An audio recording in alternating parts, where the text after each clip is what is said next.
नमस्कार प्रिय साथीहरू, लोकसेवा तयारी कक्षाको नियमित सेसनमा यहाँहरू सम्पूर्णलाई स्वागत छ।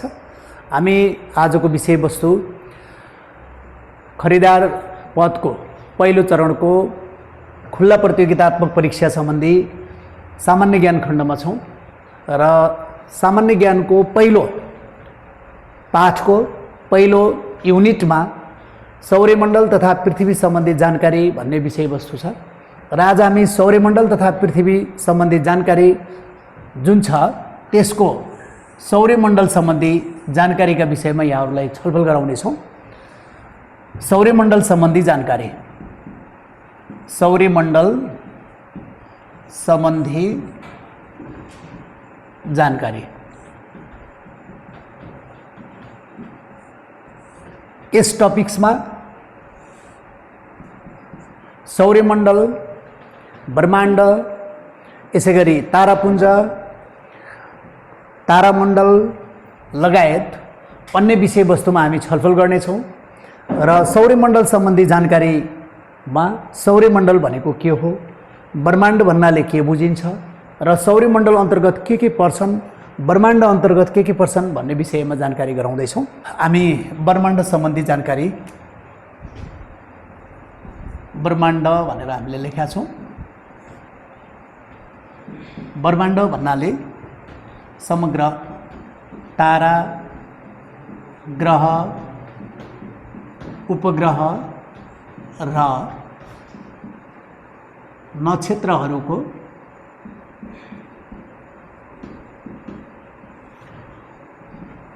समष्टिगत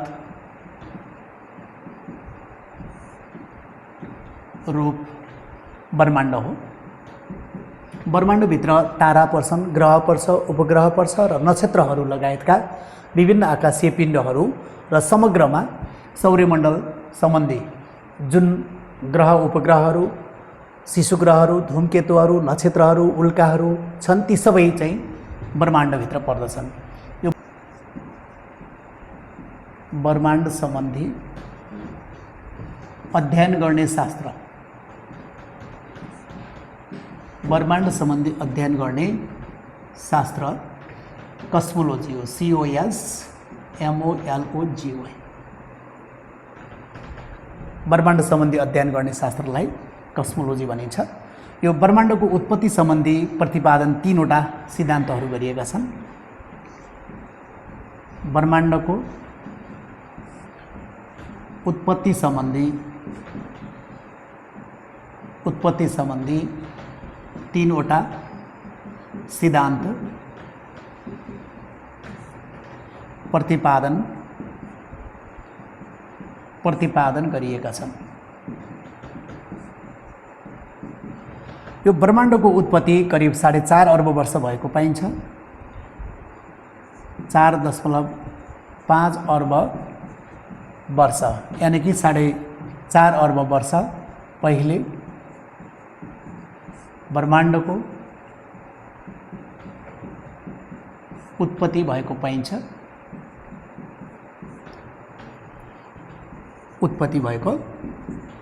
पाइन्छ। यसैगरी यो प्रतिपादन गरिएका सिद्धान्तहरू, प्रतिपादित सिद्धान्त कुन हुन् भन्यो भने ब्रह्माण्डको उत्पत्ति सम्बन्धी प्रतिपादन गरेको पहिलो सिद्धान्त steady state, steady state cosmology, COSMOLOGY, cosmology, MODEL, cosmology model. दोस्रो the big bang theory, the big bang THEORY, big bang theory. र तेस्रोमा cosmic, COSMIC, cosmic, micro, MICRO, micro, WEVE, microwave, cosmic microwave background BACK GROUND background radiation RADIATION यी तीनवटा थ्योरीहरू प्रतिपादन गरिएको छ। फेरि मैले यहाँहरूलाई एकचोटि फेरि बनाएँ। ब्रह्माण्ड भन्नेबित्तिकै तारा, ग्रह, उपग्रह र नक्षत्रहरूको समष्टिगत रूप हो।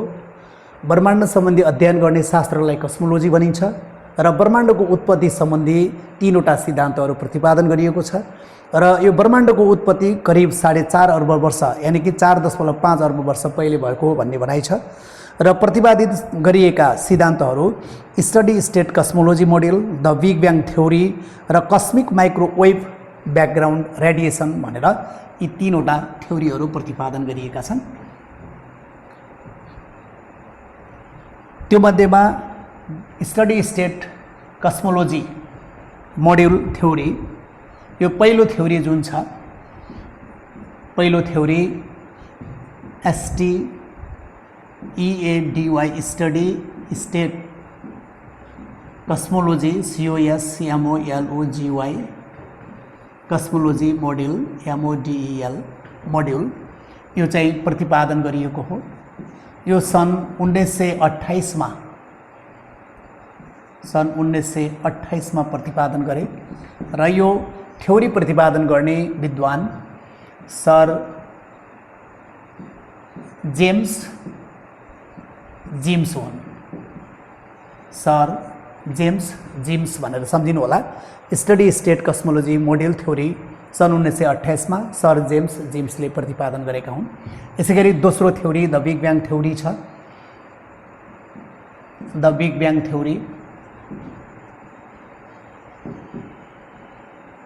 थ्योरी यसको प्रतिपादन सन् 1948 मा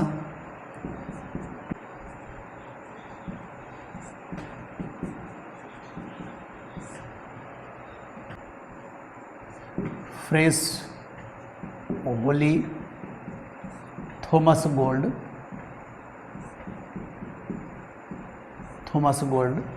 र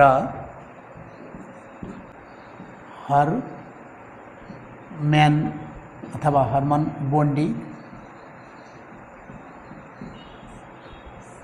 दुईटा विद्वानहरूले द बिग ब्याङ थ्योरी सन् 1948 मा दुईटा विद्वान फ्रेस होली थोमस गोल्ड र हर्मन बोन्डीले प्रतिपादन गरेका हुन् भन्ने छ। र यसैगरी तेस्रो महत्त्वपूर्ण थ्योरी छ भन्ने छ यहाँ COSMIC cosmic microwave background BACKGROUND background radiation RADIATION radiation. यस थ्योरीको प्रतिपादन सन् 1964 मा गरिएको थियो। अन्नो पेन्जियस र रबर्ट विल्सनले प्रतिपादन गरेको मानिन्छ र यस सम्बन्धी ब्रह्माण्ड सम्बन्धी अन्य थप कुराहरू यो इटलीका वैज्ञानिक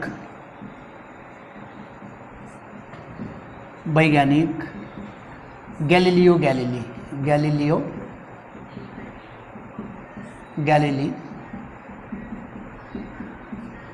ले दूरबीनको आविष्कार गरे।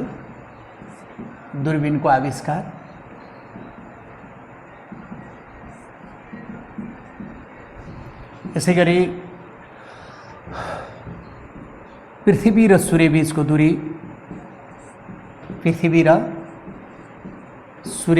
दूरी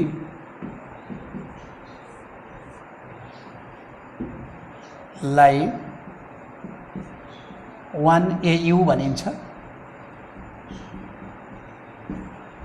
पृथ्वी र सूर्य बीचको दूरीलाई 1 AU भनिन्छ। यसको मतलब एक एस्ट्रोनोमिकल युनिट भनेको पृथ्वी र सूर्य बीचको दूरी हो। 1 AU बराबर 14 88 लाख किमी को दूरी रहन्छ, अथवा माइलमा भन्दा 9 करोड 30 लाख 9 करोड 30 लाख माइल को दूरी रहन्छ। एक प्रकाश वर्ष भन्नाले सूर्यले एक वर्षमा पार गर्ने दूरीलाई एक प्रकाश वर्ष भनिन्छ। एक प्रकाश वर्ष भनिन्छ। सूर्यले एक वर्षमा पार गर्ने दूरीलाई एक प्रकाश वर्ष भनिन्छ। यसै गरेर एक प्रकाश वर्ष सूर्यको प्रकाशको गति 3 लाख किमी प्रति सेकेन्ड हुन्छ।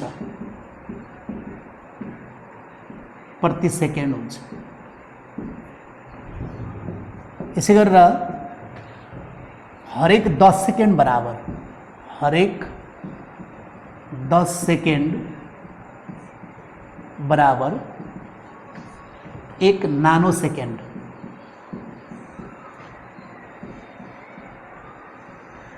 एक नानो सेकेन्ड हुन्छ। यो नानो सेकेन्ड चाहिँ अन्तरिक्षको समय मापन गर्न उपयोग गरिन्छ। नानो सेकेन्ड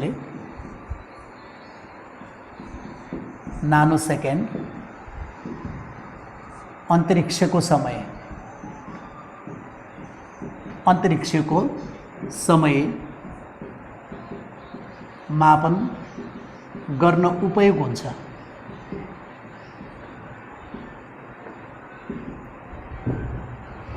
यसरी हामीले ब्रह्माण्ड सम्बन्धी जानकारी गर्छौं र यो ब्रह्माण्ड अन्तर्गत तारामण्डल,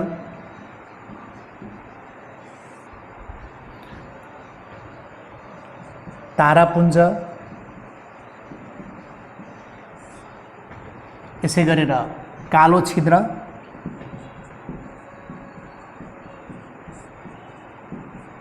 जसलाई ब्ल्याक होल भनिन्छ। BLACKHOLE black hole.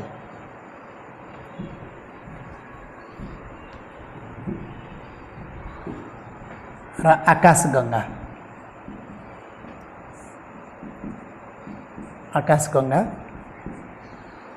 नक्षत्र,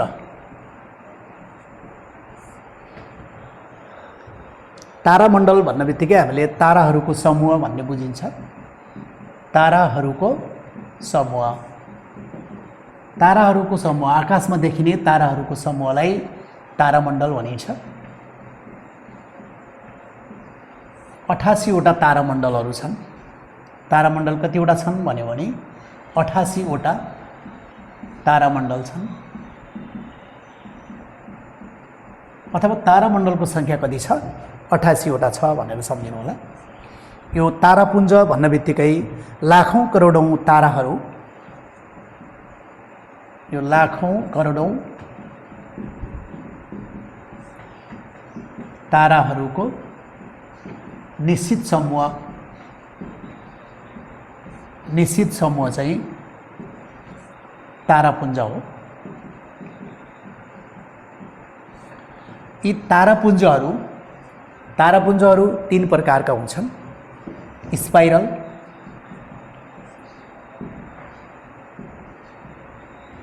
स्पाइरल, अनियमित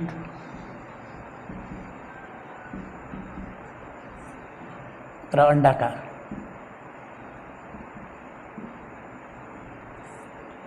स्पाइरल, अनियमित र अण्डाकार गरेर 3 प्रकारका तारापुञ्जहरू हुन्छन्। यसलाई ग्यालेक्सी भनिन्छ। हामीले तारामण्डल भित्र भन्न बित्तिकै यो कन्सलेटेड भनिन्छ। र कालो छिद्र, ब्ल्याक होल, यो ब्ल्याक होल भनेको अन्तरिक्षमा सिर्जना हुन्छ। अन्तरिक्षमा ब्ल्याक होल कहाँ सिर्जना हुन्छ भन्यो भने अन्तरिक्षमा सिर्जना हुन्छ।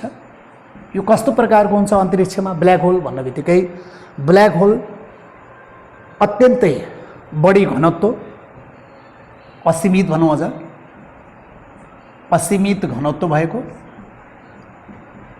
र गुरुत्वाकर्षण भएको असीमित गुरुत्वाकर्षण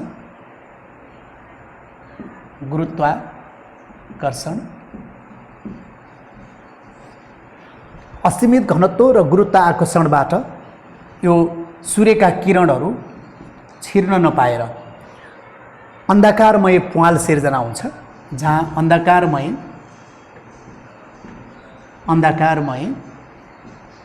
प्वाल हुन्छ। यसैले हामीले कालो छिद्र भनेर भन्छौँ। यो कालो छिद्र स्टिफन हकिङले खोजी गरेका हुन्।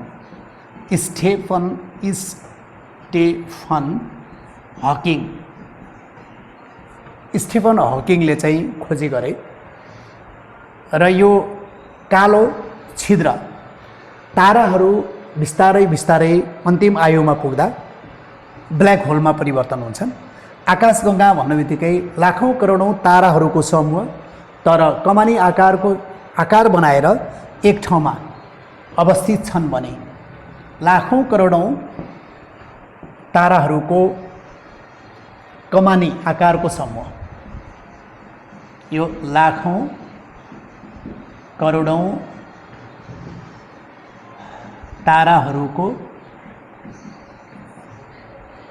कमानी आकारको समूहलाई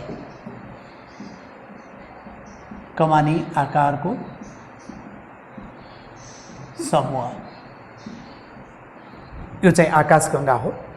आकाशगङ्गाभित्र सूर्य पर्छ। आकाशगङ्गामा सूर्य, सौर्यमण्डल पर्दछन्। सौर्यमण्डलभित्र तारापुञ्ज पर्दैन।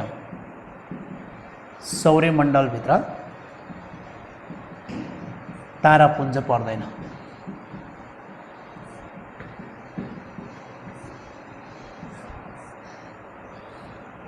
नक्षत्र भन्नाले हामीले सामान्यतया नक्षत्र भने के हो भन्दाखेरि चन्द्रमाको पथ हो यो, अथवा चन्द्रमाको पथसँग सम्बन्धित छ। यो नक्षत्र भनेको चन्द्रमाको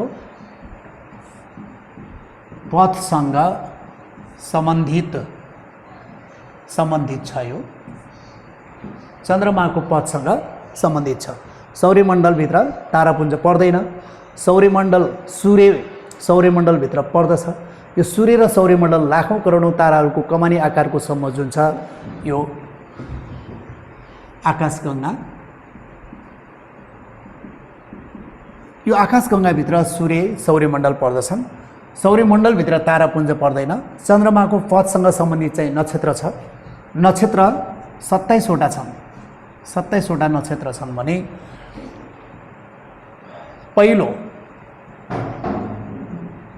पहिलो नक्षत्र अश्विनी हो। अश्विनी भन्छ यसलाई। र अन्तिम नक्षत्र चाहिँ रेवती हो। अन्तिम नक्षत्र रेवती हो। यसरी हामीले चाहिँ ब्रह्माण्ड सम्बन्धी थप जानकारी अर्को सेसनमा यहाँहरूलाई गराउनेछौँ। त्यसो भएको हुनाले यहाँहरू सबैजनाले यो नियमित तयारी कक्षालाई मन पराउनुहुन्छ र यसलाई चाहिँ आफूलाई ठिक लागेको छ भने हाम्रो युट्युब च्यानलमा गएर सब्सक्राइब गर्नुहोला, बेल आइकनमा क्लिक गरेर र फेसबुकमा गएको छ भने यहाँहरूले फलो गर्नुहोला, लाइक, कमेन्ट र सब्सक्राइब गर्न म अनुरोध गर्दै आजको सेसनबाट बिदा हुन्छु। हस्त, नमस्कार, धन्यवाद।